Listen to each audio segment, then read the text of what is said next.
In days of yore, youth was born, sturdy strength of the stock of gods. At the edge of the earth, Eden mates 9 gave birth and suckle to the brightest of the gods.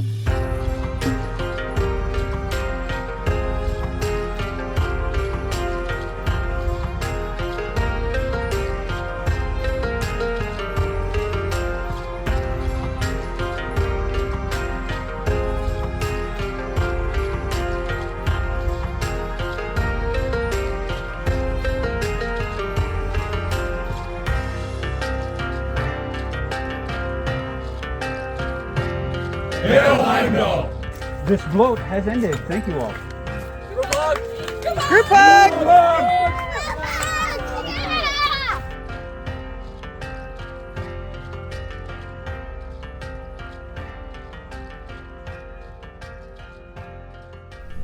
Welcome to the Northwoods Kindred podcast. I'm Bodvarr, the chieftain and Gothi of the Northwoods. And I'm Skogul, Gydia of the Northwoods.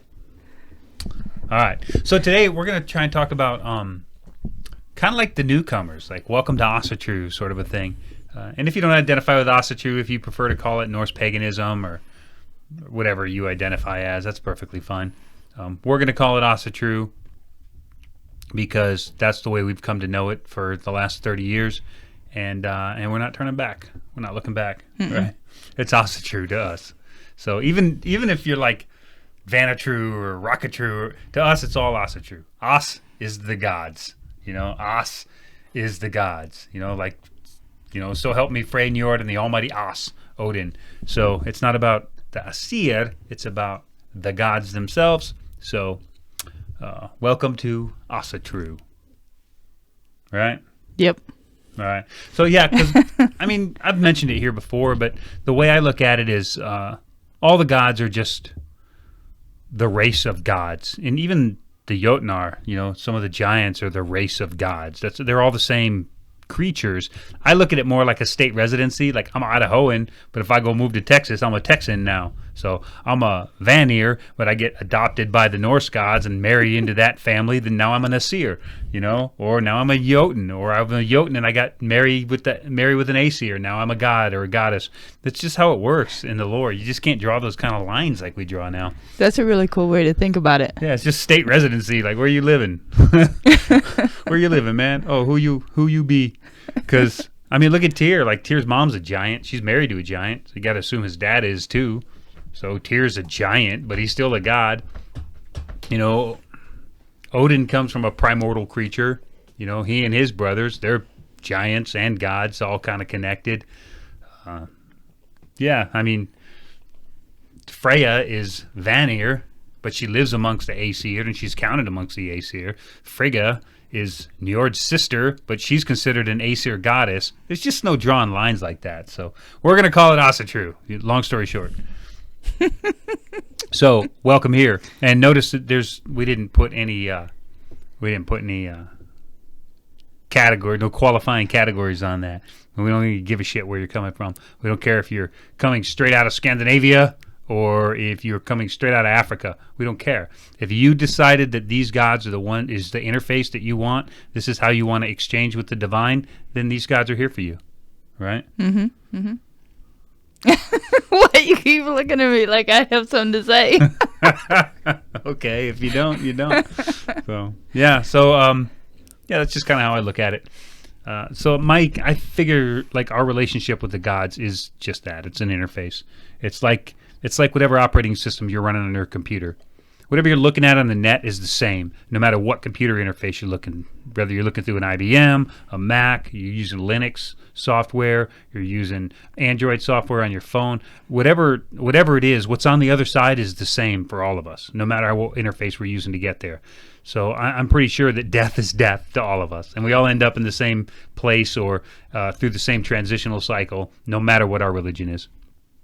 You know, you're dick or you're a shitty human, then you probably have to go through some more steps to get to the good stuff, right? If you're a decent human, even though you don't believe what everybody else believes, you probably fast track to the good stuff on the other side, most likely. So I just find it hard to believe myself personally that we could be created by some species or some race of gods or, you know, however we define it, and then those people got created by someone else, and those people got created by someone else, and those people got created by someone else. You know? I do think when that time finally comes, like it's on the other side, it's going to be so simple. We're all going to feel stupid. Well, if you've ever, like, maybe I'll tell you, like, go to YouTube and look around a little bit. By the way, if you're watching this on YouTube, wait till you're done with this one and then go do a quick search.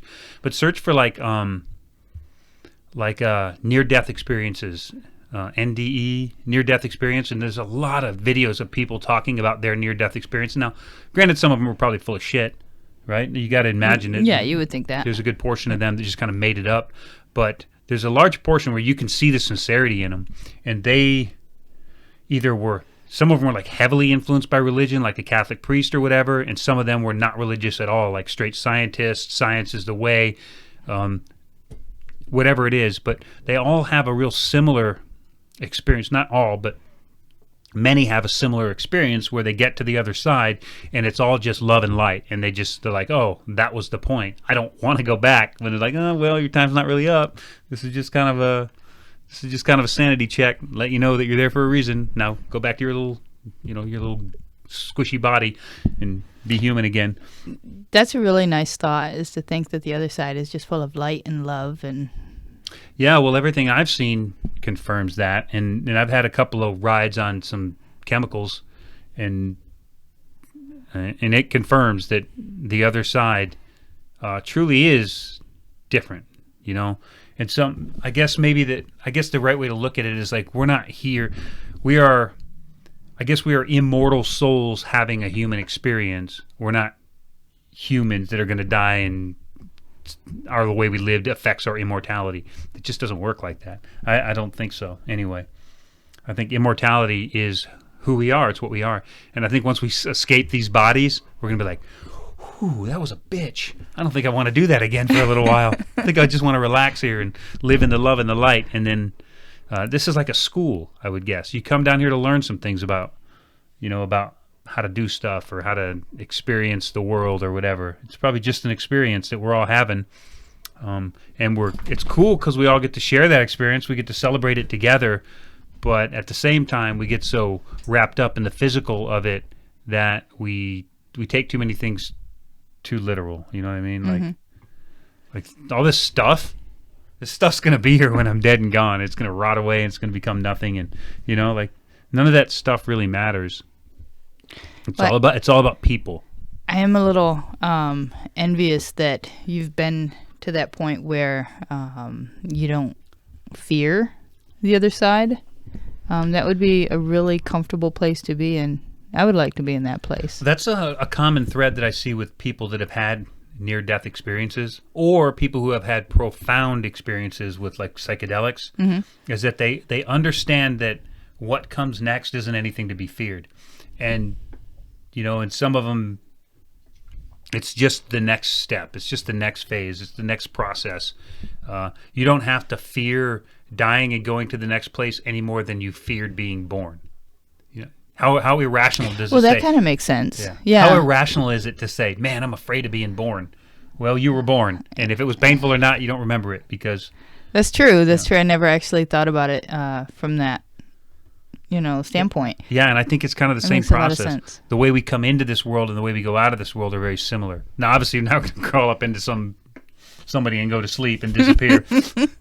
That's not the point. But I think the way that our conscious, who we are isn't in this meat puppet. You know what I mean? Like who we are is something separate from this. And so a common thread with people who are having a near-death experience was that they would look down on their body and they wouldn't recognize it. It would be like a movie. It was almost like, so if you watched a movie, right, and you saw yourself die in the movie, you wouldn't be like, oh, I'm dying. You'd be like, I'm right here. That's just something that's being played out over there. I'm not unemotional about it. I'm not detached to it. It's just something that's happening that I'm witnessing, right? Mm-hmm. That's the way they described their near-death experience when they were watching themselves being loaded into the back of an ambulance or watching the nurses and the doctors work on them and stuff. They're like, wow, what a weird movie. You know, where's this going? What did the director have in mind when he put this crap together? That's the kind of an idea that they tend to have. Wow. So, yeah, so if you watch those videos, they kind of enlighten you. But all of that stuff, even though I've been studying Asatru and Norse Paganism since long before I ever had any interest in the other side. It just seems like the logical step is that we're all destined for the same place. We all came from there, we're all going back to there, but the interface we use to exchange information with that while we're here is completely dependent on the life we lived in, our traumas and our experiences and that kind of stuff. Some of us fall into paganism, some of us fall deeply hardcore into religion, right? Mm-hmm. Deeply hardcore. So whether you're a Mormon or a Jew or a Catholic, is it really that different? Like, that would certainly, end that debate on, getting to see all your ancestors that are of a different faith, because that's something a lot of people worry about is well, my significant other is a different faith, and if I'm not going to meet them in heaven, or I'm not going to meet them in hell, or I'm not going to meet them in Valhalla, like, if it's all in the same place, like that's I think cool it's to all think the same. about. But I'm not sure that we recognize them physically. No? I bet the transition's difficult. I don't want to hear that. Dave, I don't want to hear that. No. I mean, there's a point, not difficult like painful, or I think there's just a point where you realize that you're not driving this meat car anymore, and you realize that, oh, wow, this is way better, but I didn't understand that. Did you know that Northwoods Kindred has a Discord channel dedicated to frith and sharing of knowledge related to the Norse pagan path? We have channels dedicated to all disciplines on this path and some of the most kind and generous heathens the world over. Are you curious how to pronounce something in Icelandic or Norse? Jump on over to the mother tongue and ask a native speaker. Still not getting it? Up into the Well of Words with voice and video channel to speak face to face. Trying to work out the meaning of a difficult dream? Hop over to Dreams and Visions and get somebody else's opinion. Are you proud of something that you accomplished? Share it with the whole tribe on Braggy's Round. Experience community like only the Northwoods Kindred can bring. And of course, it is free and always will be. The link is in the link tree. Welcome to the Northwoods Kindred's online tribe. Of course, there's other examples where some would say that maybe we entered into a contract with each other. Like maybe we were friends on the other side and we're like, hey, how about this time you be the wife and I be the husband, and we go back in and we do this thing again. Sure, rock on, fist bump. Yeah, let's go do it. And then we go do it again. And then... I mean, I like that thought of you and I just continuing throughout eternity and in our lives together. Yeah, and it could change. Like our relationship could change. Maybe the next iteration, I got to take some time off because this one's been rough, right? So I'm going to take a little bit of time off. But you're like, hey, I had a pretty good one. I'm going to go back and have another quick one. And then next thing you know... Quick one with who? With a lifetime, a life. So, and then like you come back in, and like the next time I come back, you're my grandmother, not my wife. Like we're all like connected on the other side. And it doesn't really fit the same roles that we have here because we're immortal and we've been around forever and we're going to be around forever. So we can just kind of fall into whatever role we want to play. It's like, Tom Cruise is playing the badass guy this time, and the next time he plays the weird nerd scientist, and next time he plays the other guy. But it's just roles, Yeah. And maybe Nicole Kidman is his wife in this one and his mistress in another and his mother in another, It doesn't matter. It's just a role. It's just a big stage show, right? Am I losing my mind? Or? No, I mean, you sound sane. Well, right? Well, I guess that's relative. Yeah. I mean, you sound like you know what you're talking about. No, I don't really know what I'm talking about at all. I just try to make sense out of it. But certainly after some experiences that I've had, what comes next I don't think is anything to be feared. If it is, then, hey, man, you're in good company because every other person that ever came before us that's not walking this planet right now made that trip, right? Yeah. So I can't imagine that whoever created us, made that part of the journey the bad part. I think we're completely misunderstanding the point of that, of that phase of the journey.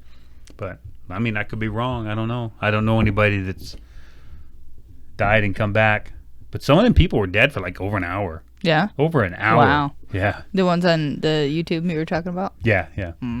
Wow, dead for over an hour, like clinically Well, of course that's an estimate based on how long it took the ambulance to get there, and when they lost consciousness and that kind of stuff. But apparently on the other side, time doesn't really matter either, which makes a lot of sense because I wouldn't think it would. Yeah. Yeah, because there's some schools of thought that say everything is happening simultaneously. All times are happening simultaneously. Like the 1930s is happening right now. Like all these things happened in an instant, and we're just experiencing them in whatever way we can process them. Kind of like different timelines. Well, think about the Big Bang, right? It goes bang, and now it's 1 billion trillion years, but it's all happening simultaneously, and depending on you're just experiencing it at a certain rate. It's not something I can understand. I'm not that into it. Is it kind of like when you were talking about like the fly in the tree and the metabolism kind of thing? That's kind of what led me down the road to think about it, was that the higher the metabolism, the faster life goes for you, which does sort of make sense. I don't know that it's 100%, but like, so to kind of put that into perspective, like the metabolism of a tree can fall in slow motion for 30 years before it hits the ground, right? Yes. Because it has a very slow metabolism. And we would just be, if we're even visible at all, we're just zinging around. Kind of like those time-lapse photos with cars on the highway. Yeah, something like that. Okay. So that's how I got you. a tree would observe us. Probably even slower than that, Okay. The tree probably wouldn't even if we stand there or if we walk by really slow, a time-lapse would pick that up, but a tree wouldn't even notice that we're even here. You know what I mean? Yes. So, I don't know. I mean, maybe, but if you believe in science, then you know that everything is just energy in movement, in motion, right? Everything is just energy in motion. So we used to think an atom was the smallest particle, right? It was the smallest thing we could understand, and then tech got better, and we realized that there are parts to an atom, and those parts are comprised of other parts, and those parts are comprised of other parts, like quarks.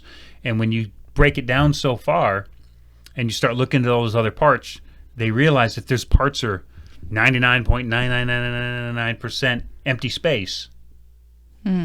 So everything is just empty space. It's just energy in motion. And the vibratory signature tells you what it is. Whether it's a hard rock or a soft ball of gelatin is all about how those imaginary particles are vibrating. It's just electricity. It's just energy vibrating. That's all anything really is. Theoretically, we should be able to just walk right through objects, put our hands through them and everything. And if we could match the vibration, theoretically we could. Just push right through it like it doesn't exist. Because it's all fake. It doesn't actually this doesn't matter. It's all just empty space. Isn't that interesting? Mm-hmm. It's literally a simulation. So I totally got you off on a tangent, didn't I? I feel like I did. Like, what are we supposed to be talking about? That's okay. We're actually beginning Asatru, and that's well, and it's important that in that then we talk about what is Asatru. But you got to kind of understand the landscape that Asatru is falling in. It's just another path, right? Right. It's not the only path. It's not the right path. It's just a different path. It's just one more way.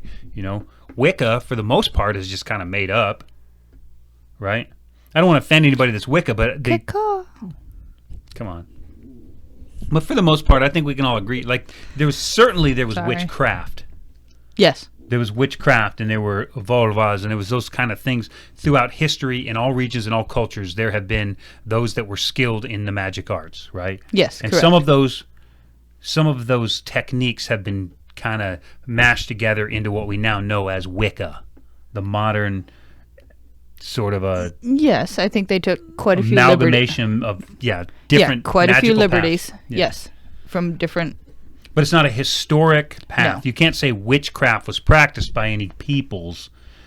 More often than not, it was just an excuse to kill somebody or to get rid of an enemy or a political opponent or anything. It was to say, they're a witch, burn them, whatever. Mm-hmm. It was a fear-based tactics to get rid of political or religious enemies. Or a wife. Possibly, yeah. Yeah, your wife, you could say, oh, she's witch crazy or she's a witch, and you could have her burned at the stake and you run off with your mistress. Or whatever. So those practitioners of witchcraft now, they call it whatever they want. Some of them are eclectic pagans, some are Hellenists, some are Lokians, and some are actually witches, right? They follow into the whole witchcraft thing. We're just another one of those.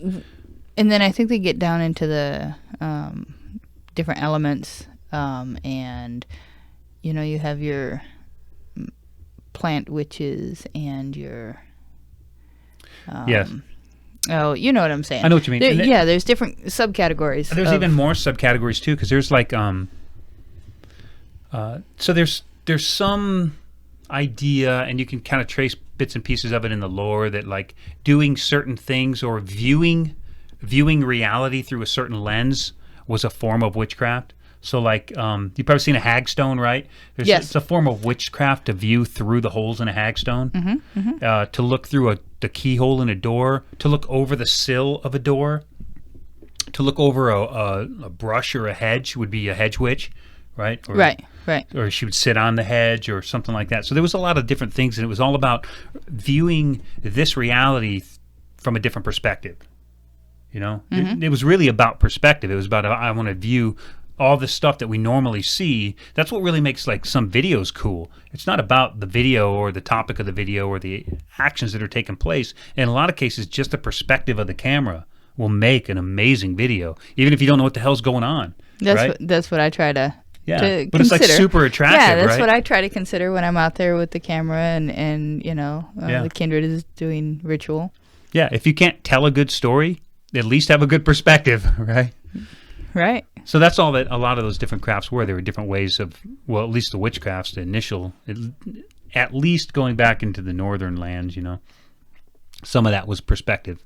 Even to the point where like your Volva or your traveling witches that would do predictions and, read signs from the gods and possibly horse entrails and that kind of stuff. They always had the two things that kind of defined them. The Volva was, or Wola or Vola or whatever, however you pronounce it. Yeah. Everybody's gonna. I'm gonna get some flack for getting it wrong, so whatever. But they would carry a staff, and some say even the translation of the word Wola means staff carrier or staff bearer. Okay. Because the staff, the magic wand, was a very important thing. Although we still don't know what it's like. And I've read Neil Price's book, The Viking Way, and he talks about some magic and some stuff like that, but.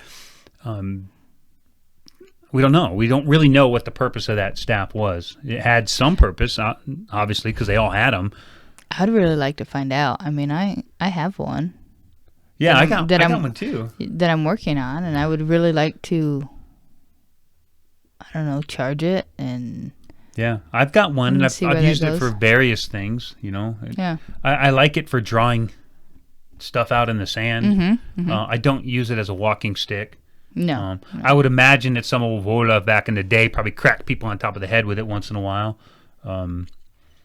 Possibly held a bag out for donation, you know what I mean, like a purse that you could put donations in without getting too close to affect energies. There's probably lots of different things like that you could do with it, but it was probably a charmed item too.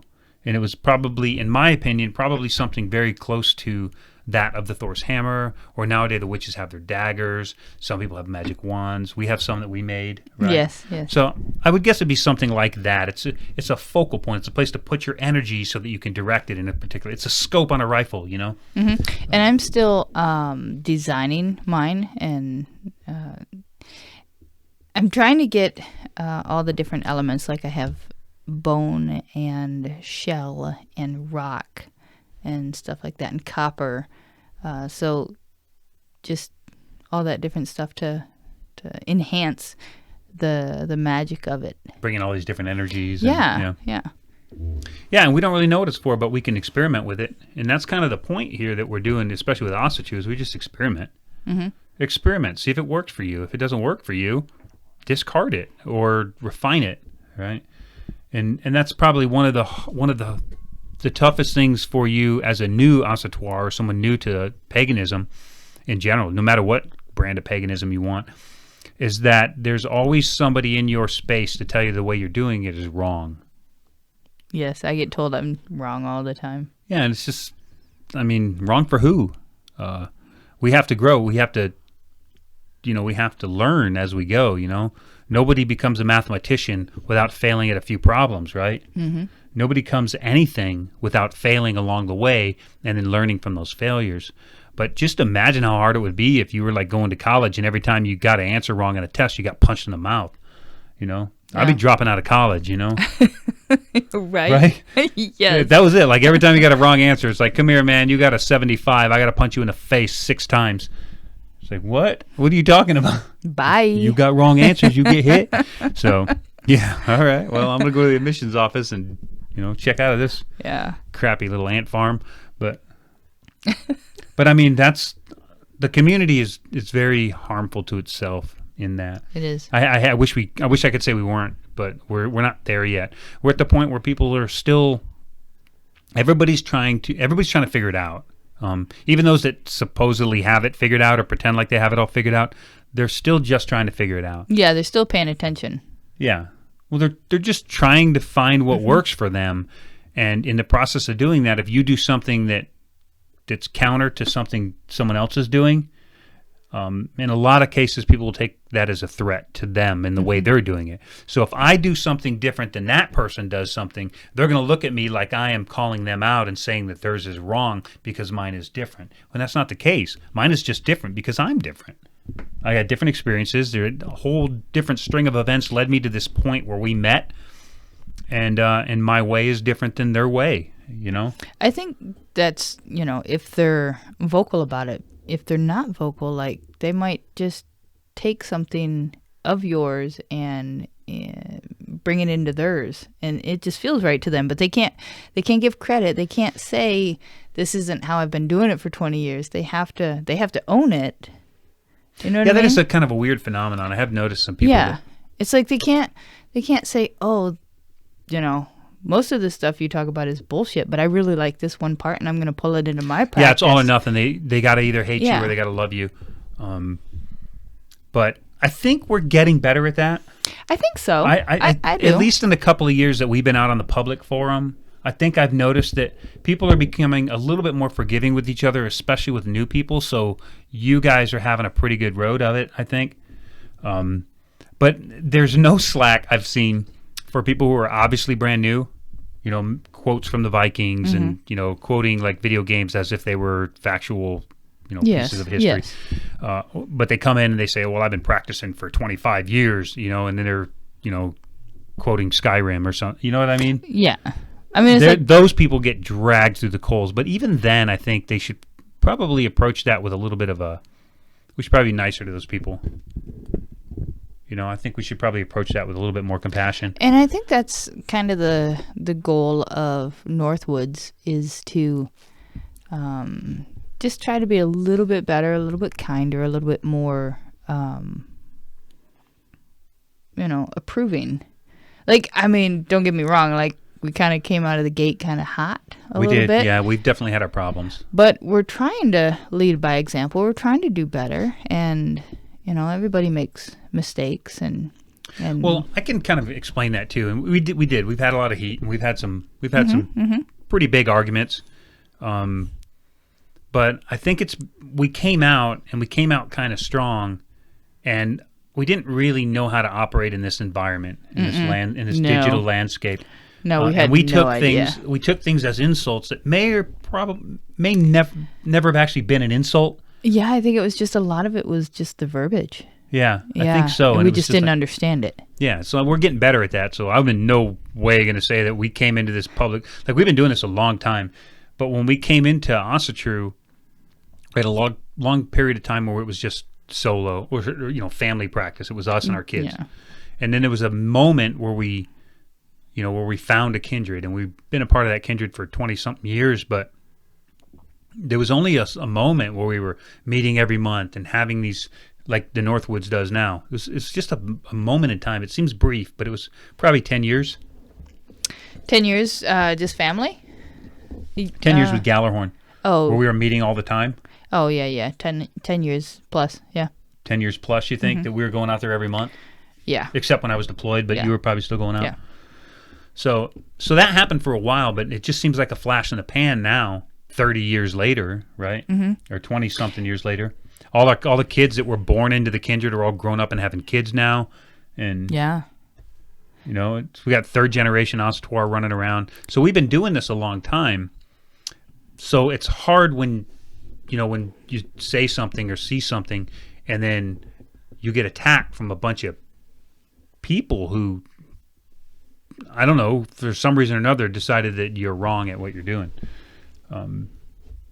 That took a little while to learn how to navigate. And I don't think they were really trying to tell us we were wrong.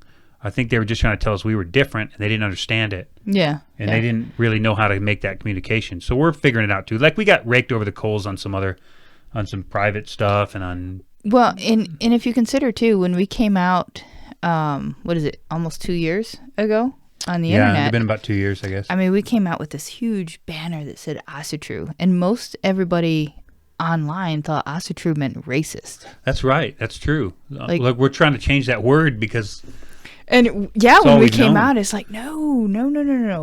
We're not fucking racist. Yeah. We're just Asatru. We're just Like, what are Asatru. you talking about? Yeah.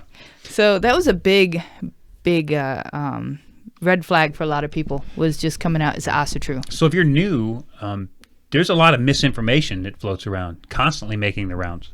Mm-hmm. You know, whether it's misinformation about what's cultural appropriation or what's cultural heritage or who's allowed to be here or who's allowed to wear a hammer, all those things are misinformation, and we're missing the big picture, which is all we're trying to do is interface with our creator in whatever way he speaks to us, right? Mm-hmm. And then kind of prepare ourselves. We're supposed to be here. This is Earth School. We're learning valuable lessons to take to the next stage of our evolution. And we're getting caught up in the details. You know what I mean? Mm-hmm. So the details that don't matter, really. So what we should be doing is we should try to be figuring out how do we exchange information with those that created us. Whatever you want to call that, that's all we're doing. And we can do the historic thing, but who's to say that those people 1,000 years ago were smarter than us or had all the answers that we're trying to rediscover? Who's to say they had all the answers? If they had all the fucking answers, where'd they go? I understand Christianity converted some, but if it was truly that powerful at that moment in history, don't you think they could have had what it took to fight back against the Christian hordes? Truthfully? Who's to say that the lifestyle that they lived and the way that they interfaced with their creator 1,000 or more years ago is the way that we need to be doing it today? Hell, they didn't even have cell phones. You know? They didn't have TikTok. How smart were they, really? You know? Seriously, I'm trying to just put it into perspective here. Like they didn't have the sciences that we have. They didn't understand the universe as well as we understand it. Yeah, they were probably good farmers. They were probably good herdsmen. They were probably good animal husband, but they didn't understand the science behind it like we do.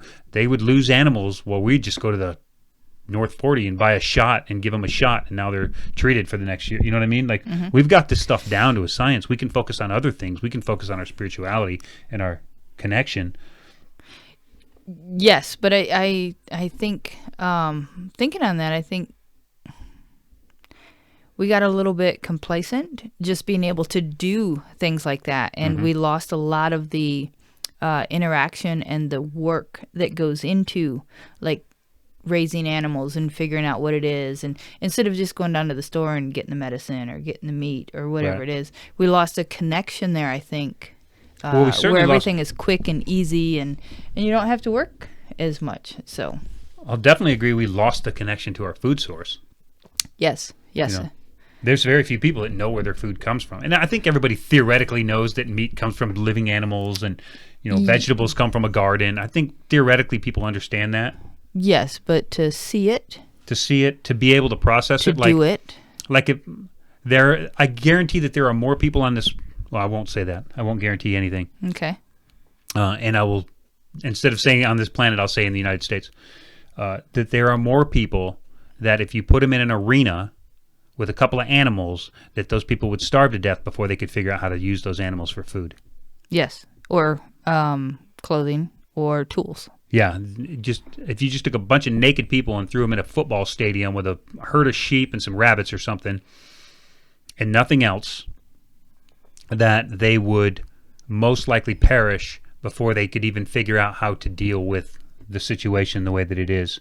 Whereas if you took our ancestors and they're like, okay, well, we're in an enclosure, we're safe, we got animals there, we'll just we'll kill a couple of them. Breed a couple. We'll breed a couple, we'll kill a couple for food, we'll make some clothing. You know, it's going to take a week before we get on our feet, but we'll be on our feet, right? And then they just move on with life. Well, I will tell you, one of the things that really got me when we started processing our own food was that after the animal was dispatched and dressed, that the meat is still warm. That's not something that, you like. That was a shock. That was a huge shock to me, that it's warm. And sometimes it quivers.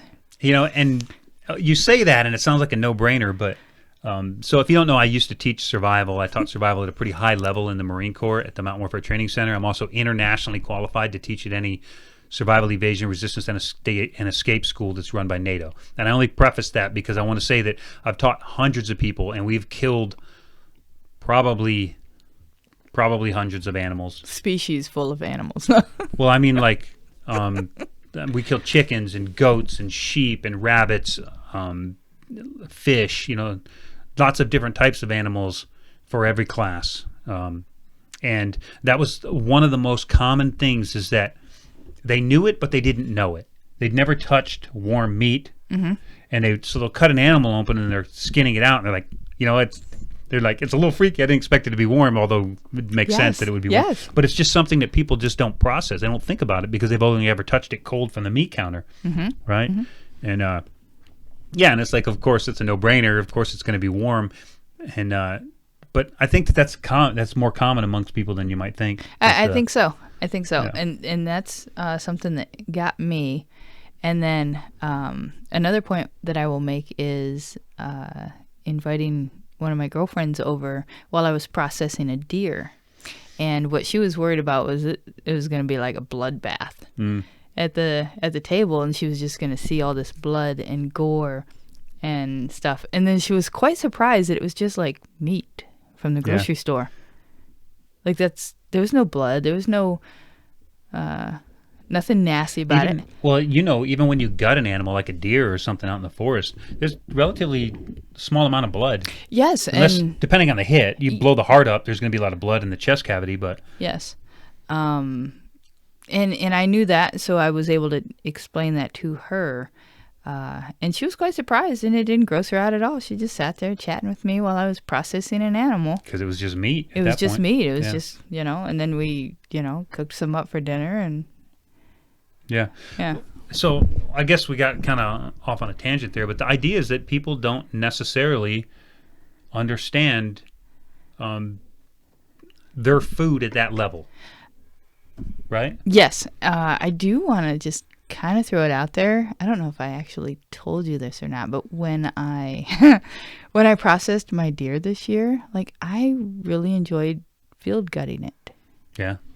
Like, I've seen you do it many, many, many times, and I always thought, I don't know if I could do it, but I did it, and I kind of liked it. It was very primal feeling. Yeah, pulling the guts out of it and cleaning everything up on the inside. Yeah. So, I'm looking forward to our hunt coming up in February. And doing it to a giant elk. There's a lot of guts in an elk.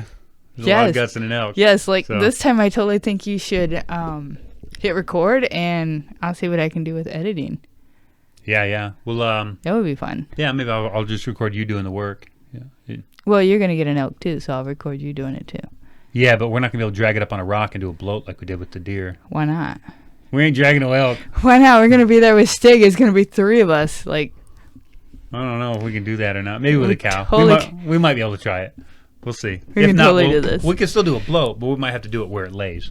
So if you don't know what we're talking about, we recently, this year, she got a deer. She got a doe up on the mountain, and it was a beautiful scene, too. Like, we're up on the mountain where we're looking down on everything, and she pops this doe, so we just dragged it up. There's these rocks that were just kind of peeking through the soil. They're only so big off the ground, but you could tell that they're massive boulders beneath the soil. So we just dragged the deer up on one of those rocks, and she gutted it. And then we did a quick bloat, and we offered the guts to the carrion, to the ravens that were circling us, and the blood and anything else to the mountain. And then we hauled the meat and the hide down the hill. So I do want to say that we made a video on that. Yeah. We made a video of the whole bloat and all your words, and Yeah, but it that was with my words, that was just for patrons, right? yeah, it Just on was it was Patreon. absolutely beautiful, and man, the feeling of doing that was amazing. But yeah, the video is only available for our patrons, and I think they really appreciated that. That was a very intimate moment It was, for yeah. you and I. Yeah, and that's cool when we can do that. And we have the platform the way it is now that we can. So we did some other stuff. You could see some little bits and pieces of that whole thing, but the big portion of it with words and everything, with our words that were just from the top of our heart. Like, we didn't have time to rehearse this. I think it's really cool that we have a platform where we can share that most intimate moments with people that not only care about what we're doing, but they support what we're doing. Yes. You know? They Yeah, I mean, support it. they're They support it financially. 100% behind us. Yeah. They support it just like, I don't know, administratively. Like, they're on our Discord, they're engaging with us on videos, they're sharing stuff. Like, they're there to support us, and we can give a little back with this sort of a thing by showing them those Some of them intimate are little moments. some of them are kinsmen. And some of them are our kinsmen, yes. So Yeah. that's pretty cool. Because we don't have like a we don't charge dues, or Yeah, we don't do kindred dues it's like bring food and or bring honey. your, Bring honey. yeah, bring your honey. If you guys want to brew, we can brew. So nothing is a burden to us as the, as a Gothi and Gydia, or as the chieftain, and the host Freya. Like, I don't know. I have to say those maple ribbons are starting to be a burden 3 Yeah. times a year. yeah, well, so some things cost money, but we don't put that on our kinsmen. And No. we're happy to do it. And then, it's like bring food. So maybe sometimes they just bring a potato salad, and next time they bring bags and bags of groceries. It all depends on what people are able to afford that month. And we don't look too deep into it. It's like, hey, what do we have to work with? This is what we want. This is what we have to work with. So this Kindred runs pretty good without any money coming in. So anything that goes into Patreon or anything that comes from the little scraps we get from YouTube, that money is always put aside. Like, we haven't cashed any of that shit out. It's all set aside so we can do bigger, better things for our community in the future, or to pay for things like that become a burden. Yeah. I do want to make it a point, though, that, like, our kinsmen really want to, like, pay membership dues. Like, they want to pay kindred dues. Every time we won't have a let meeting, them. they're like, we should just do dues. And I was like, just join the Patreon. If you want to pay more, go to the website and we have a donate button. Just donate to us. Like, we don't want your dues. Yeah. So, because I've seen it, I've been in organizations where dues were required. It is and hard dues, sometimes. Sometimes they force a wedge between members, because it's like, I've been paying my dues flawlessly for 6 months, and that asshole hasn't paid a penny. That should never be a conversation ever brought up in a Kindred meeting. I don't think so. No. Nobody should be like, well, they haven't paid their dues, so they're not allowed to sit in this meeting. Or that should never, ever be brought up in a Kindred meeting. So I think even if your Kindred does have dues, I don't say there's anything wrong with that, but it should never be, the participation in Kindred events should never be dependent on if you're up to date on your dues. Yeah. Right? Yeah, because everybody's situation changes. I mean, there's some months that you and I might have a little more of a harder month than normal. And somehow, magically in the universe, our kinsmen know that, and they just come up with, like, all this other crap. All this extra stuff. It's like, if we have a hard month, they don't. They have a hard month, we don't. Yeah. Maybe they're having a hard month, or everybody's got a hard month, and this random bill came up, and everybody's having a tough time, and then we get a random check from Topps Knives for my knife design. And it's Yeah. like, yeah, we got this one, baby. You're right. We're covering all the food. Yep, So, yep. Yeah. which is always nice to have royalties coming in for different things. But so, if you don't know, my knife is Hog 4.5 at Topps Knives. I designed that. You don't happen to have one handy, I do don't you? have one. It doesn't matter. Too bad. Good Whatever. call. Google it. Hog, H-O-G 4.5. And a hog is a hunter of gunmen. That's what the Marine snipers, we affectionately call ourselves, as hogs. So, mostly because we're all just a bunch of pigs and we like flopping around in the mud. No. You graduated. We're all a from bunch pig. of hogs and Yeah. we're like flopping around in the mud. Speaking of the Hog 4.5, though, man, I would really like to get back out in the shop. Yeah. Well, I- we're not in the shop today. We're in the studio. I know. I'm So- just saying. I kind of miss, going out in the shop and and, Yeah. working with my hands other than just, editing on the computer. Well, also, so that's a good segue into, this, our gear that we use for ritual and stuff. Most of that stuff we've either made or heavily modified ourselves, or thrifted. Or thrifted, yeah. Even when we thrift it, we modify it a little bit, I think, in some cases. Well, you do. You don't have one thing that you own that you have not modified. Oh, I might have something. I don't think so. I don't know. You're having I didn't modify this pen yet. All right, now you just... Did you know that the Northwoods Kindred isn't just a podcast? We are a living, breathing kindred with all kinds of helpful stuff all over the web. Now, we've made it super easy and convenient for you to stalk us by putting everything that we have into one easy-to-find location. In the description below, we added our link tree, and that'll take you to everything that we have all over the net. I hope that helps. Poor viki, my friend. Seriously, everything. But no, so for newcomers, one of the best places to get ritual gear is thrifting. Yeah, and we actually have a video on YouTube in our Beginning Asatru series where we set a goal. We had an example of what we wanted. We want a boli, we want this. Just a little list of items that we wanted to have, like ritual gear, and we only went to 2 thrift stores that are right next to each other. I mean, if you remember, right, the night before, it's oh, hey, let's do a video on this. And then you started writing about the must-haves and the nice-to-haves. Yeah. And then we went thrifting the next day, and it's holy crap, we filled our whole list. The whole list. We found all the must-haves and all the nice-to-haves. And then it was under, what, $25? Yeah, under $25. I think with all of the nice-to-haves, it was like $26 or $28. Yeah. Something like that. Yeah. It wasn't much, but it's a cool video, and we basically just found everything we needed at Goodwill and one other, an animal thrift store. Animal thrift store. Yeah. Yeah.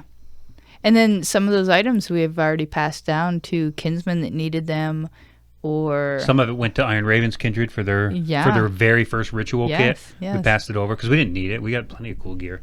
And I think we still have some left over, too, that we could potentially just put on our website. We could, yeah. So we're...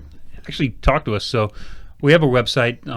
It's listed below. It's in our link tree, and it's... If you see any of those, free downloads or paid downloads or whatever, those are all at our website.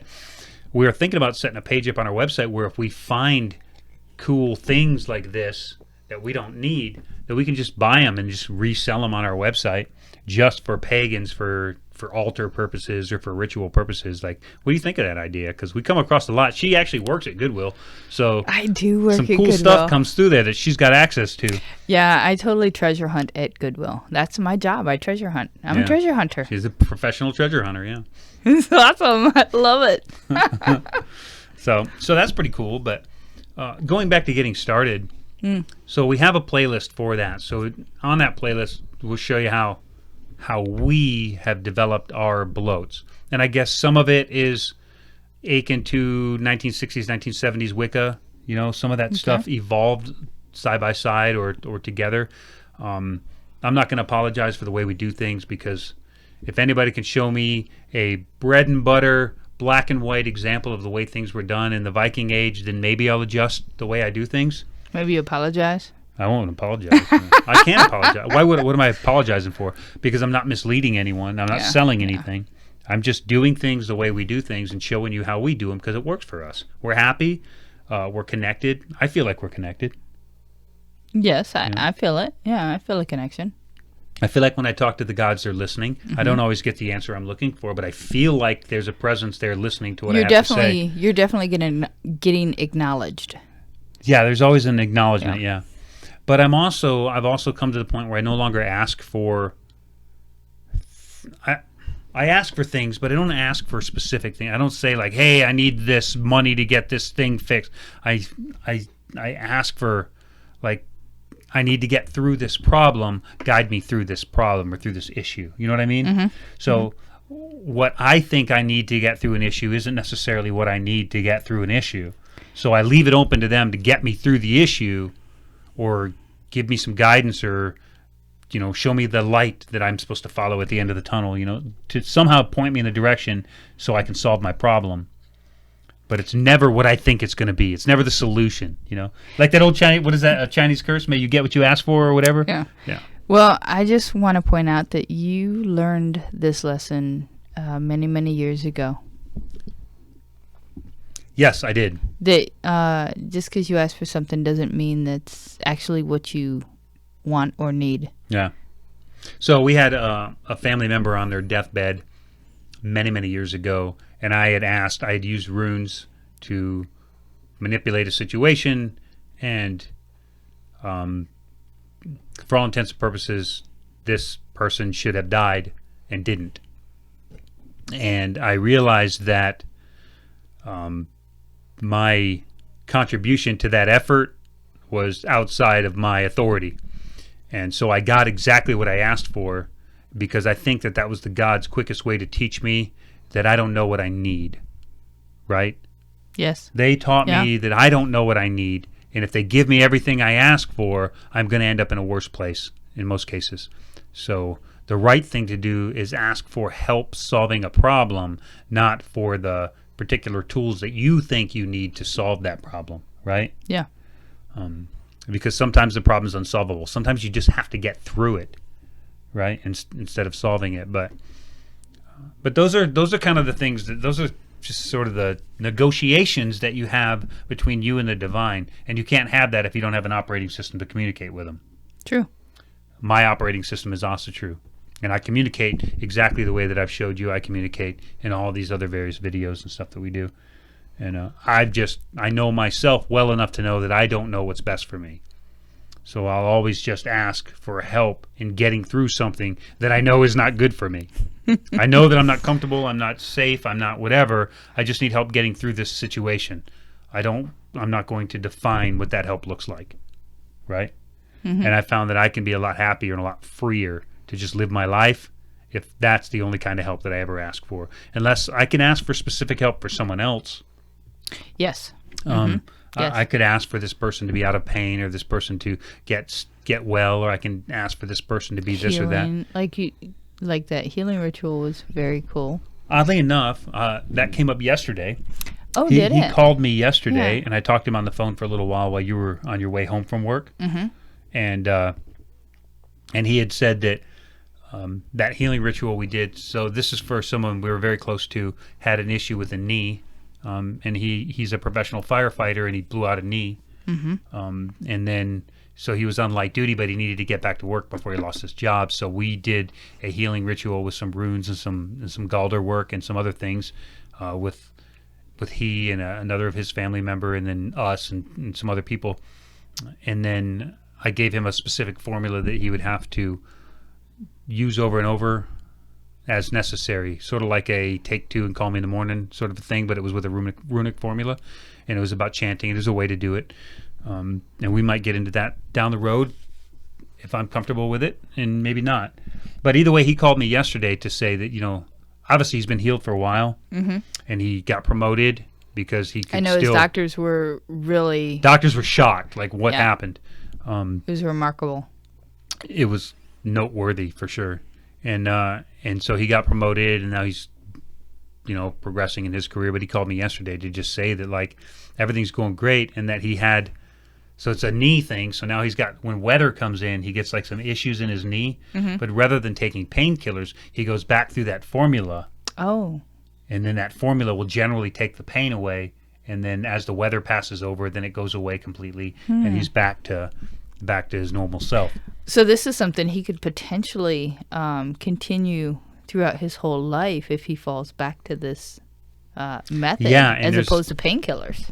As opposed to painkillers, yeah. And there's modifications that can be made to that if it happens to be a different body part or whatever. The formula is in everything, but every little bit and piece of that can be manipulated to work for some other problem, right? Mm-hmm. Like that was a healing formula, and he could use that on his knee or his elbow or his gut or his brain or whatever, right? With maybe a couple of small, subtle adjustments. There's a lot of people out there right now that are like, "Oh, drooling, what's the formula? What's the formula?" So, I'll certainly.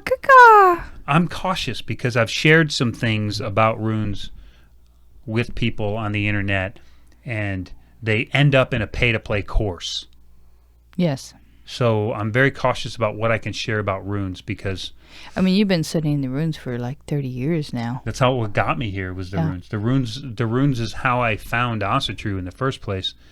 And because the process of figuring out what the runes were and how they did it, or how they worked, or where they came from, is what led me down the road of studying the lore and learning about the gods and everything. The runes are the magnet that brought me into it. So yeah, I've got a little bit of time under it, but my time isn't like time in academia studying rune stones and uses of the runes during the Viking Age. My time is really, the majority of it was spent in meditation and trial and error, using the runes the way that they were used in the lore, and then other ways as well, and creating new ways to use them, and then seeing if it worked. Take a little bit and piece from the lore, a little story, and then kind of deconstruct it and say, what can I say absolutely happened, and what can I say probably happened, and then just recreate it, right? Mm-hmm. So. I mean, it takes me back to the half dozen times that, like you brought runes into different aspects of our lives. You know what I mean? With pregnancies and babies and stuff like that. Like, there's power there. Yeah, there's certainly runes in. Yeah, there's so much power there, and like nobody has any fucking idea. Like, we don't even have a fucking idea. Yeah, that's the thing with a lot of it. It's like, so a good way I can explain the runes is that I use the 24 Elder Futhark runes for magical purposes, not necessarily just as a writing system. Right. And I kind of look at it this way, and I'm sure that you probably heard this analogy before, but let's talk about a light switch. So like a 3-year-old can know, flip the switch, the light comes on. But a 3-year-old couldn't necessarily wire it in, right? Right. Yeah, of course not. Of course not, right? But Yeah. he could still understand how to work it, how to use it. Mm-hmm. So I think almost anybody without any special skills can learn how to use the runes that are there to a fairly good degree. Like a 3-year-old doesn't know when he flips that switch, if the light bulb's dead, he doesn't understand that. Okay. That requires somebody with a little more experience to come in and change the bulb, right? Okay. But if the wiring burns up, well, that requires somebody with a little more experience. Dad isn't going to do that necessarily unless Dad's got some electrician experience, right? Mm-hmm. That requires a specialist to come in. Those specialists would be the old-time rune masters, runers, vidkis, and practitioners of runic magic, and people like... They'll be like Bonholm and the Thorn. Yeah. Well, I would say, so a good example is in Edel Saga, in the Sagas of Icelanders. Okay. In Edel Saga, he's moving through, and there's this maiden who is super ill, right? So they know that Edel is not only a warrior and a berserker, but a scholar as well. So they ask him, like, hey, what's going on? So he goes in and he searches around and he finds a piece of whalebone that's carved with like a love ritual by some douchebag in the town because he's in love with this maiden. But all he did was he did it wrong and it made her sick because he didn't know how to use them correctly. So like Edel Saga is the architect. He's the electrician. He's the one that knows the stuff better than just this little kid flipping a light switch. He understands it to the point where he scratches off all the old runes. Okay. Just like it says in the Havamal, off were scratched all, which on were scratched and mixed with holy mead and sent about and abroad, right? And then that's in, I forget what poem that's in. But then in the Havamal it says, know how to write them, know how to make them, know how to unmake them. Yes. Yes. So Edel Saga not only knows how to craft the runes, but he knows how to undo them as well. Yes. Because that's one of the commandments, I guess you want to call it a commandment, right, in Odin's rune song. So Edel Saga knows this, so he scratches off all the runes that were on it, scratches on some new runes, and within a couple of days this woman gets better, and then he explains that, it's just somebody's fake-ass love potion. So not only did he understand how to fix the problem, he understood the problem in the first place. Oh, this guy who doesn't really understand the runes is trying to do a love potion, but he did it wrong. So now let me just scratch all that crap off and heal this poor girl.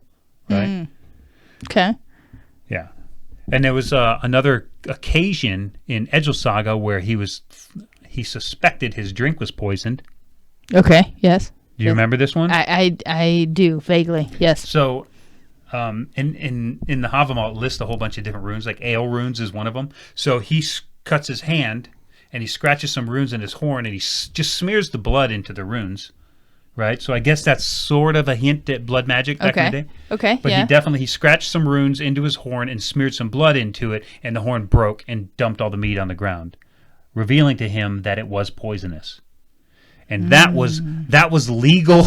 That was legal proof enough to run that guy through with a sword, because magic. You didn't need much proof back then. I guess you didn't. No. But that was legal proof enough to essentially murder someone for trying to kill you instead. It was a self-defense method. Yeah. So, and that's in Edel Saga too. So we look at the sagas like it's just people living their lives, but there's magic and mystery and ritual and all those things that are in there too for you to find. Lessons, definitely lessons. Definitely some lessons, yeah. Mm-hmm.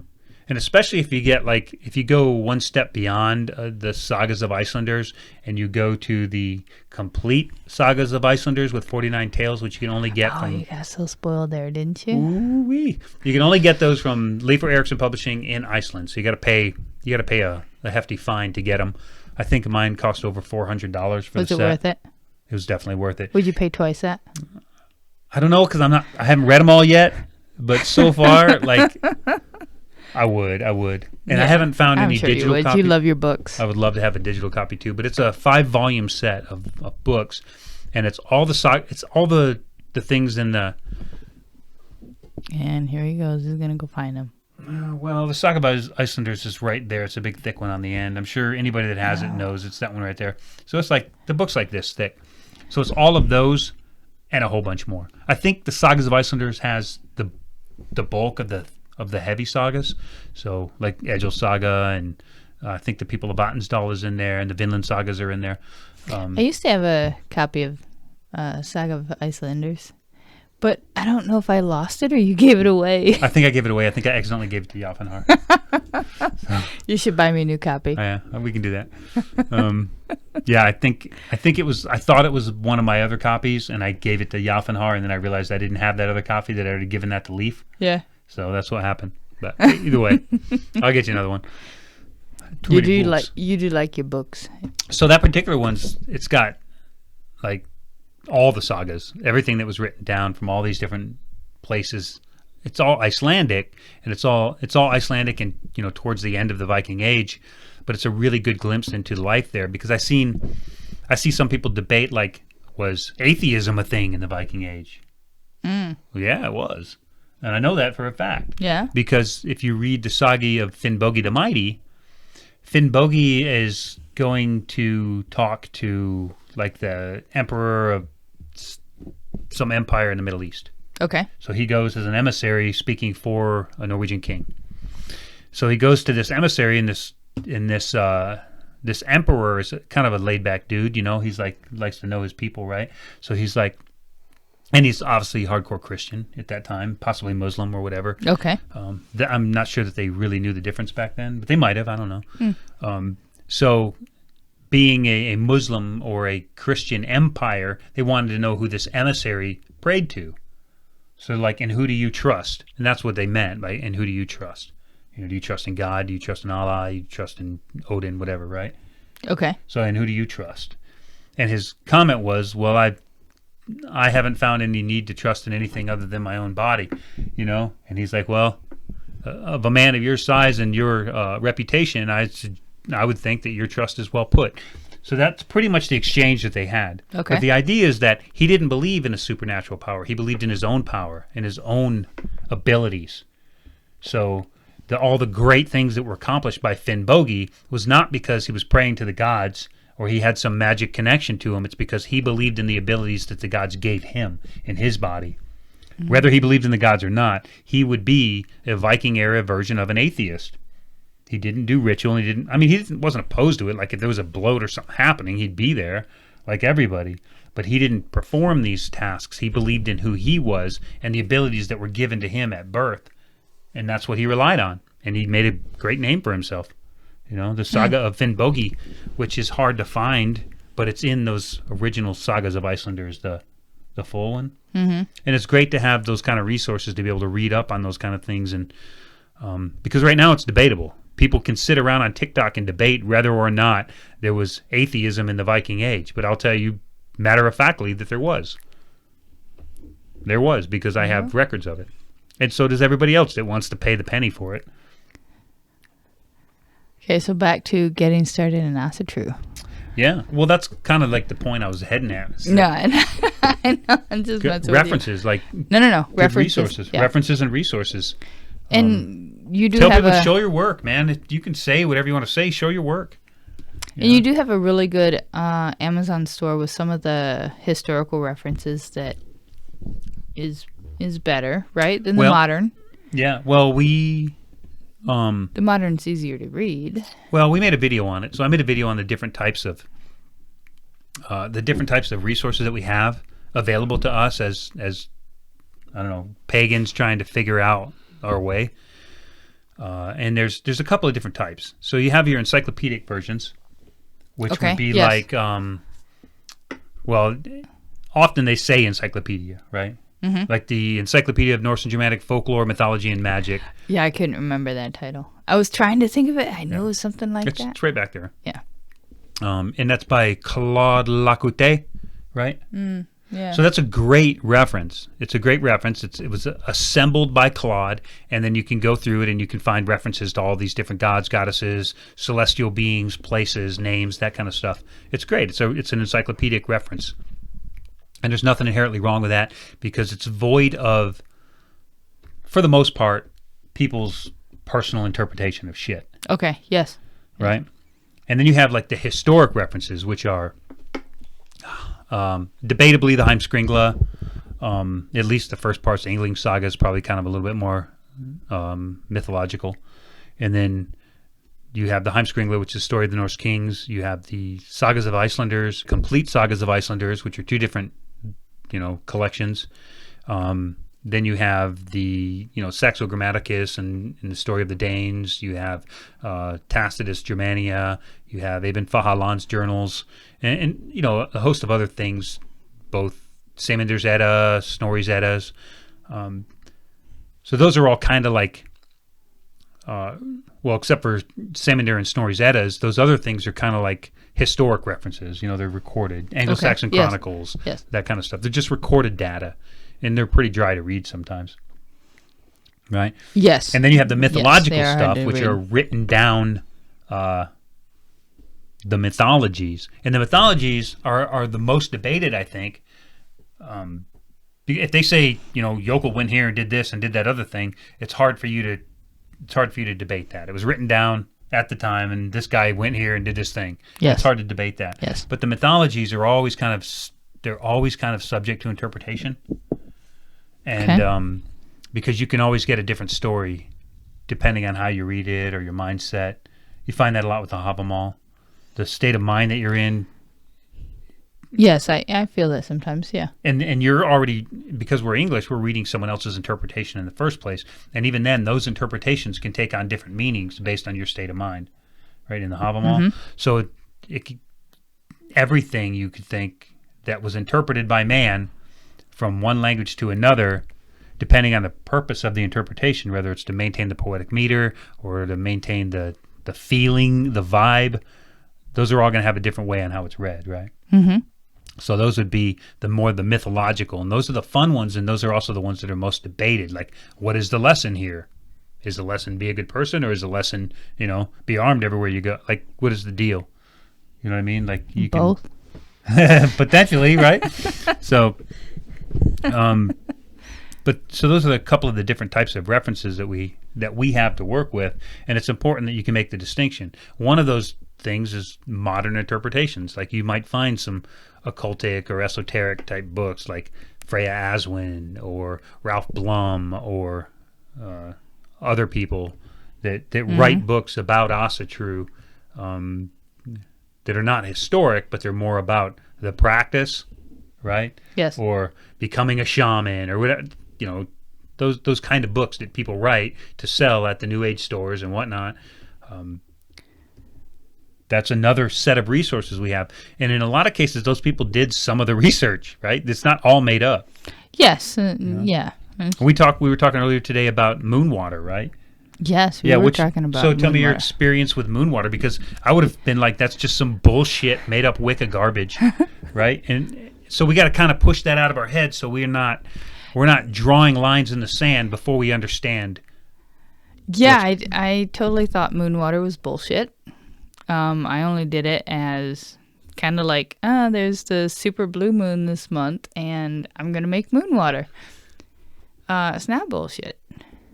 Like, there's something there. I charged it in the light of the moon, and then I ingested it, and it was pretty amazing. It's interesting, though, because when I did it, like, I should have only done 1 jar, but I did 2, if you remember. Mm-hmm. I did 2, and then, so I ingested 1. Well, I don't know. I was in Texas when you made it, right?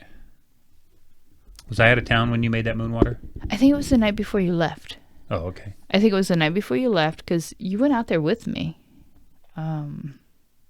Okay, because you put it on the killing stump, right? No. I put it on the beehive. Like, I put it on the super blue moon on top of our beehives. So with all that... Yeah. Oh, that'd be cool. Yeah. And you put one on each hive? No, I put them... Did I put them? Yeah, I did, didn't I? I put one I don't on each remember. hive. Yeah, no, I put one on each hive. And it's the first time I ever made it. And it was different because when I took it out there was a different feeling when I took it out there to when I brought it back in. Like, it almost sang to me after the next day. Like, I noticed that there was this sound, and the whole inside was just full of bubbles. So there was certainly something off. Yeah. And Bubbles, huh? Yeah, like the whole inside of it was just tiny bubbles all along the inside. And it sang to me when I brought it back in the house. And I put it under my horg, and I just kind of left it there until I did my utasata. And then I took 1 jar with me, and I ingested it. And I think I threw it out there on Discord, like, hey, I made moon water. What do you guys think? Should I drink it? And they're like, no, don't drink it. But I ended up drinking it, and it was pretty amazing. It was pretty amazing. And then I was hoping you'd get into how that moon water relates to one of our kinsmen, Yafanhar. Oh, yeah. So, well, I ingested the first jar, and these were quart-sized jars. Like, these aren't little pints. These were quart-sized mason jars. And then, what was it, 3 months later? 3 months later. I think Yeah. 3 months later that we used the second jar of moon water to Alsavatni, Yafanhar's daughter, who he was, like, just like hoping she was going to be born on the super blue moon, and I think she was born like 2 days after. So it was like so close and so far away. And then, come to find out that we pulled out the moon water, and I asked him, are you okay with her being bathed in moon water that I charged at the super blue moon? And it just blew his mind. Because he was like, oh, we were hoping she was going to be born then. And there was such a connection there that wasn't by chance. Yeah. Like, there was some manipulation there in the different lines that just drew that together, I think. Yeah, it's funny how it's really amazing when you can just recognize that there was some sort of a divine intervention, whatever you want to call it, whether the ancestors intervened or the whites or the Disa, somebody intervened with that, right, and made the pieces work out the way they were supposed to work out. Yes. Right? Yeah, I had no reason to do 2 jars of moon water. I thought it was total bullshit, but I was like, I'm going to make 2. I had And no then you idea just why. happen to have an extra one when I you had a needed it whole extra jar. for Asavatni. Yeah. That was pretty cool. Yeah. And then I performed the Asavatni recently, which you can see the video on YouTube. When I edited, I'm kind of behind. We're still on winter nights. Oh, you haven't put that out yet? No, I'm still on winter nights. Oh, that's cool. Then it'll be coming out soon. Then you've got something to look forward to. So it is important to say that all water All naturally occurring water is moon water. So every lake, stream, pond, they all been under the full moon, right? Which is why if you feel like it, obviously it feels different, especially like I do cold plunges all the time. To cold plunge in my cold plunge tank with a lid on it, pull the lid open and then get in the water. That water feels different physically than climbing into a creek or climbing into a river or breaking through the ice in a pond.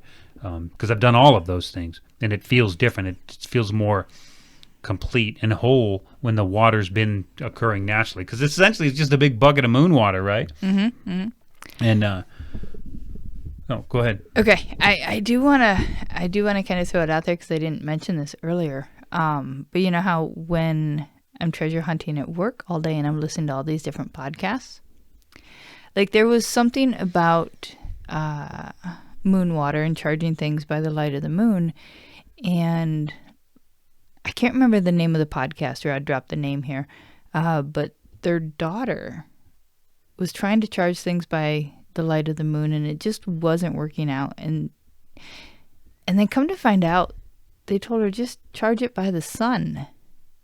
So you talk about moon water and charging things by the moon, but you don't really think about charging things by the sun. Like, think how powerful the sun is and think what it does. Oh, there might be a reason to use each one individually. Like, Yes. hey, if you're a witch, if you're kind of into that sort of magic, drop it in the comments. Like, if you're comfortable sharing that sort of thing, share it with our listeners and everything and see if maybe there's some examples there that we can go experiment with. Yeah, you know? so I'm totally, I was totally interested in charging something by the sun because I charged it by the moon. And so now I want to charge it by the sun and see where that goes. Yeah, why not? And I don't know if you've done it, but maybe you're on YouTube anyway, so we're going to wrap this up in a minute.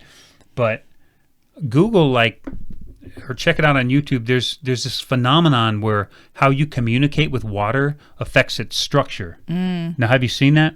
Like they'll set like a jar of rice with some water filled to the top, and they'll make fun of this one and blast it all the time, and they'll ignore this one, and then they'll just talk good, sweet shit to this other one.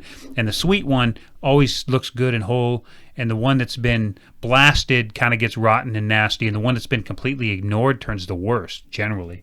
Mm-hmm. So that even shows that any attention is better than no attention at all. It's almost like looking at it as like three children, like the children who is abused by their parents with verbally, the children who is completely ignored and neglected, and the child who is nurtured. And you can see right there like this visible interpretation.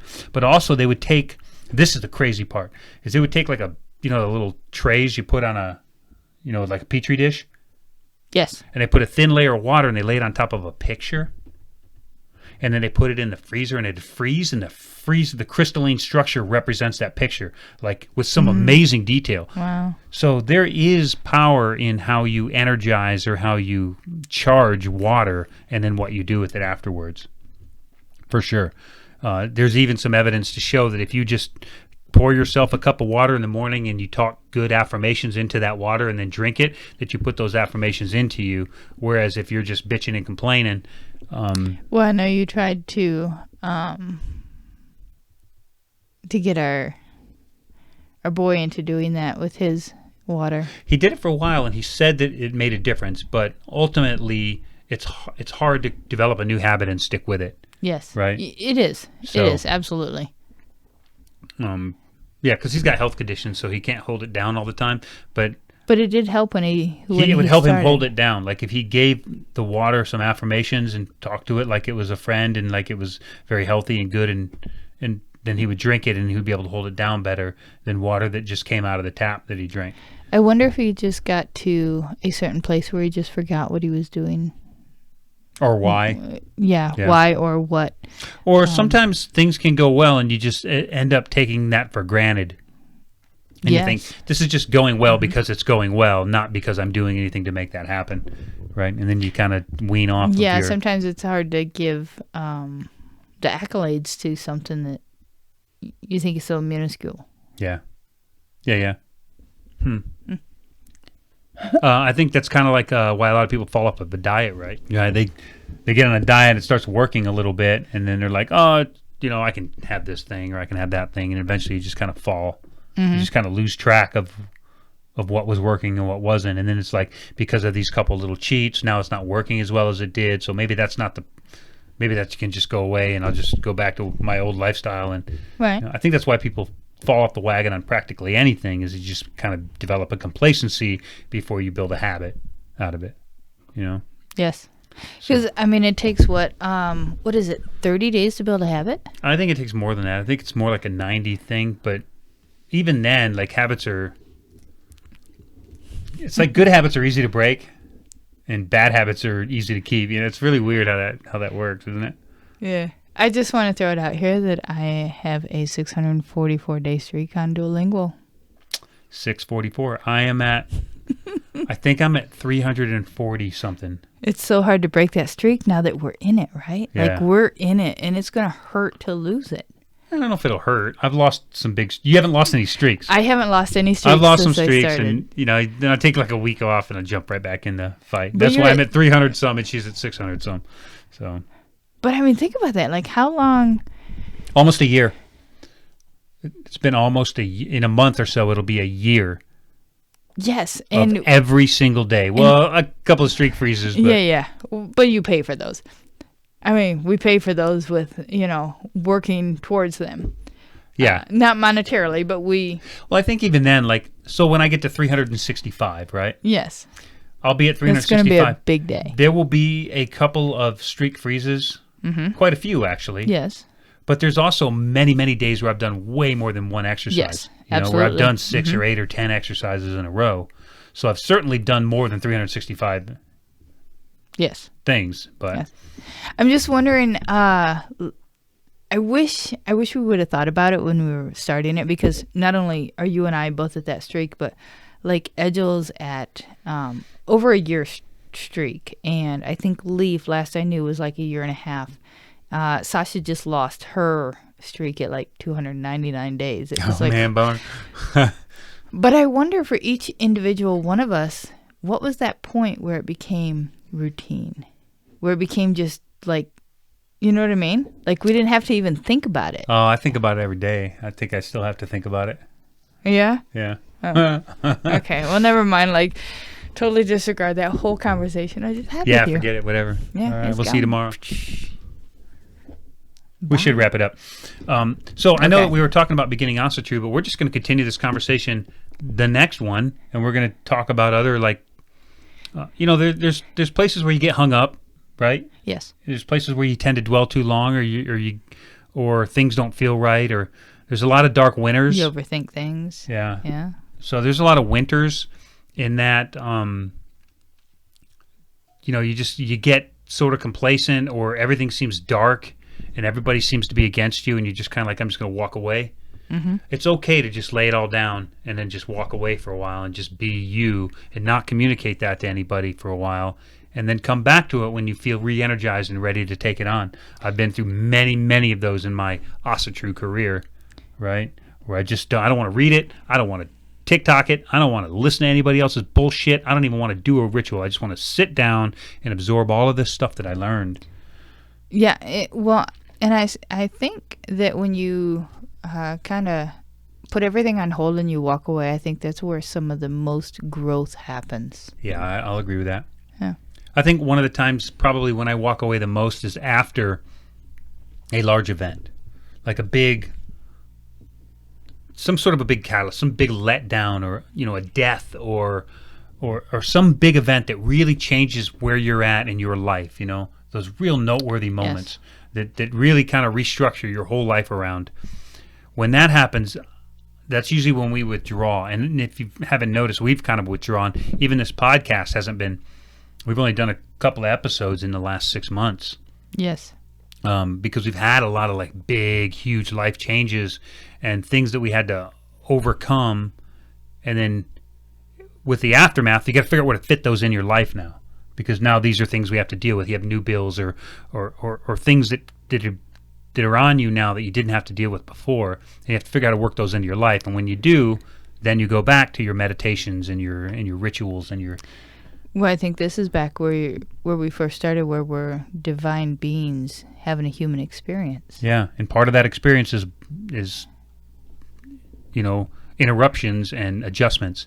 So I think ultimately, I think that if you're to communicate with the celestial you, then you would see that to be comfortable sitting in your recliner, eating chips and watching the game, and there's nothing wrong in your life, and there's nothing going on, and you're just happy, and all your bills are paid, and you're healthy, is a very stagnant, negative place to be in the grand scheme of things. But if you're in the trenches and things are going good and things are going bad and you're hooking and jabbing and you're fighting and you're moving forward all the time, you're never standing still, I think that is the progress. That is the win. And even though sometimes it feels like you're really just getting your shit pushed in and getting your ass handed to you in the trenches, what's really happened is you're learning a bunch of hard lessons and you're growing, and those lessons are going to get you through another event down the road, like a real important one, like a big one that you can't afford to lose, you know? Yeah. You're fighting a bunch of little battles to get to that one battle, to fight that monster at the end so you can move to the next boss. level. That boss to get to the at next the level, end. yeah. Yeah, so you can level up. If you're sitting down in a recliner watching, foosball and waiting to die, you pretty much already died. You're not learning anymore. You're not doing your celestial body any good you're anymore. definitely not living. You're not doing what you came here for, which is to learn and grow and, it's Earth School. Earth School. But anyway, we're going to wrap this up. So hopefully we can catch you here next week. Don't forget to check out our lists down below. We got all kinds of stuff that you can download for free. We have a lot of presence on the web, from TikTok to Twitter to all those links are down there. You can jump on and communicate with us. Absolutely join our Discord and have these conversations with us face to face. I'm not on there as much as she is, but if you PM me, which you are welcome to do privately, you don't have to ask permission, just contact me directly right there on Discord, and I will communicate with you, and we'll get through whatever you need to get through.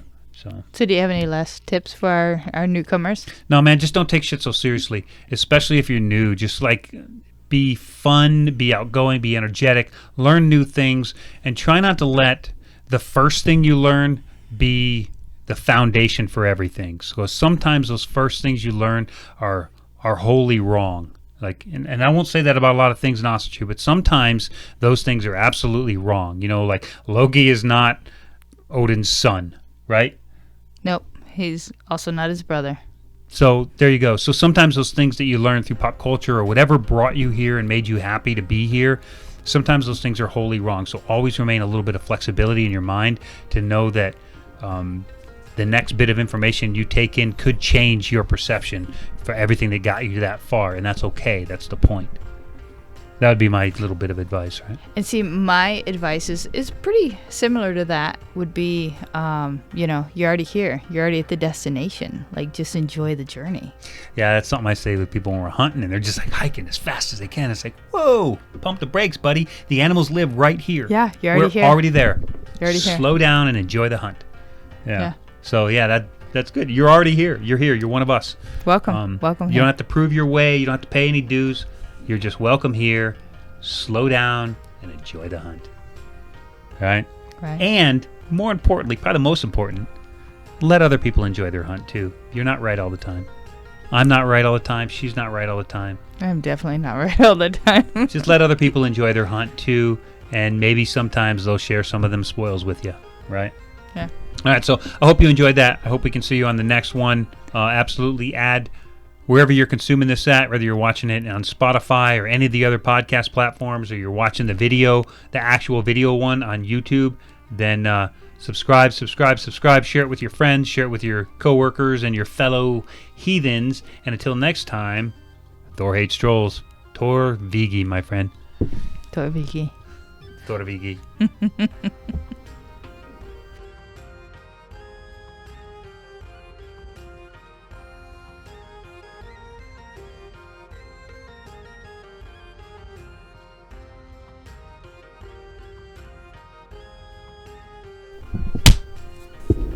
Whoa. Back it up, killer. Okay. Here we go.